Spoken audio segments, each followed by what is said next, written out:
When I look at Africa, many questions come to mind. Many times I ask myself, what would happen if Mwalimu were to rise up and see what is happening? Many times I ask myself, what would happen if Kwame Nkrumah and Patrice Emery Lumumba were to rise up and see what is happening? Because what they would be confronted with is an Africa where the Democratic Republic of Congo is unsettled. There is a war going on there, but it is not on the front pages of our newspapers because we don't even control our newspapers and the media. As I speak to you, the Central African Republic is at war, but we talk of it only mutedly. As I speak to you now, in South Sudan, the youngest nation in Africa, the Nuer have risen against the Dinka. As I speak to you now, Eritrea is unsettled.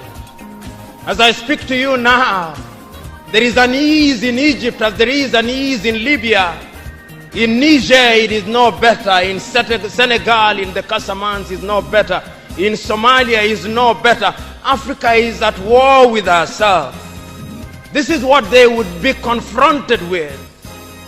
They would be confronted with an Africa which statisticians and romantic economists say is growing, but which in truth is stagnated. That is the Africa that they would be confronted with. They would be confronted with an African which, as Professor Mlama intimated in our presentation here, is an African which is suffering from schizophrenia. He does not know herself. They would be confronted with an African whose young men and women have no interest and low love for their continent. They would be confronted with an Africa where young men and young women are constantly humiliated at the embassies of European countries and at the United States of America as they seek the almighty green card. They would be confronted with an Africa where young men and women from Niger, Nigeria, Senegal, Mali, and Mauritania drown in the Mediterranean as they seek to be enslaved in Europe. This time round, Africans are not wailing and kicking as they are being taken away to be enslaved. They are being seen wailing and kicking as they seek to be enslaved in Europe and America. This is the tragedy of Africa. They'll be confronted with an African where people have lost their self-pride. An Africa where Africans are not proud of their things. An Africa where in the hotels of Dar es Salaam or Nairobi, even food has foreign names. When we fry potatoes, we call them French fries, even when they are fried in Dar es Salaam. That is the Africa that they would be confronted with. They would be confronted with another Africa. An Africa which does not tell her story. An Africa whose story is told by Europe and America, the CNN, Radio Deutsche Welle, Radio France. That is the Africa they would be confronted with. They would be confronted with the young men and women who have no pride in Africa. When they want to enjoy themselves, they sing the praises of football teams from Europe and America. It is Manchester United. It is Arsenal. It is Real Madrid. And Barcelona, not Yanga, not Mufulira Wanderers, not Gor Mahia, not FC Leopards. No. That is the Africa that they would be confronted with. They would be confronted with an Africa which does not enjoy the theater and drama. That Africa celebrates Leonardo DiCaprio. It celebrates Angelina Jolie and Brad Pitt.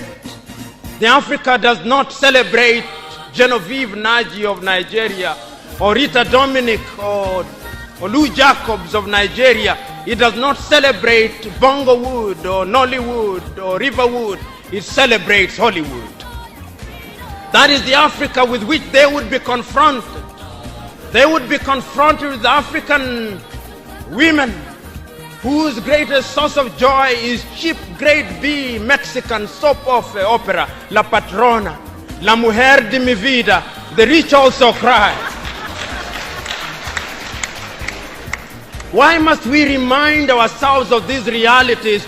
Because throughout the ages, the battle has always been the battle of the mind. And if your mind is conquered, then you are going nowhere. And that is why in the ages of enlightenment in Europe, the great René Descartes said, cogito ergo sum, I think, therefore I am. And therefore, if Africans are to begin to make a contribution in their affairs, Africans must begin to think. But the question is, are we thinking? We have universities in their numbers. Tanzania has universities including Dar es Salaam. Nairobi has universities, as indeed Kampala, as indeed South Africa, Johannesburg. We have all these universities. We have engineers. But our roads are not being made by Tanzanian civil engineers. It is the Chinese who are present in this assembly who are making our roads.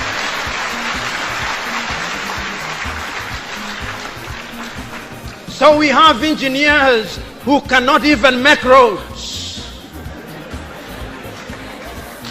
We have doctors whom we have trained. But when we are sick, particularly if we are of the political class, depending on who colonized you, if you are colonized by the United Kingdom, you rush to London. If you are colonized by the French, you rush to Paris. If you are colonized by the Portuguese, you rush to Lisbon. And if you are colonized by the Spaniards, you rush to Madrid, Spain. And recently, because the Asians are beginning to get their act together, we run to India. And very lately, because the Arabs are also beginning to get their act together, we run to Dubai. Notwithstanding that we have the Kenyatta hostels of this country, the Muhimbilis of Tanzania, the Chris Hani Baragwanaths of South Africa, and the Mama Yemos of Kinshasa in Zaire or the Democratic Republic of Congo, but we have no faith in our doctors. In the area of education, we also don't have faith. Our political class introduced something that they call free education, but it's free indeed, free of knowledge.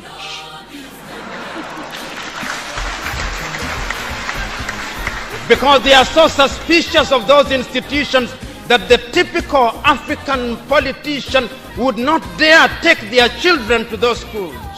Their children will be educated in the British system, in the American system, so that when they graduate, they go to the United Kingdom, to the United States. Not that there is anything wrong with those institutions, but the agenda is wrong because our leaders long lost the script and ought to be described for who they are, our misleaders. But we are co-authors of our own misfortune. Whenever we are given an opportunity to elect our leaders, we are given a blank check. And if you give me a blank check and you allow me to analogize, and you say that I'm given the blank check to buy a Mercedes-Benz, what we do is that when we are called upon, having been so empowered, we buy what one calls a tuk-tuk from India and expect it to behave like a Mercedes-Benz. How does that happen? Because what we do is to elect thieves. We elect hyenas to take care of goats, and when the goats are consumed, we wonder why.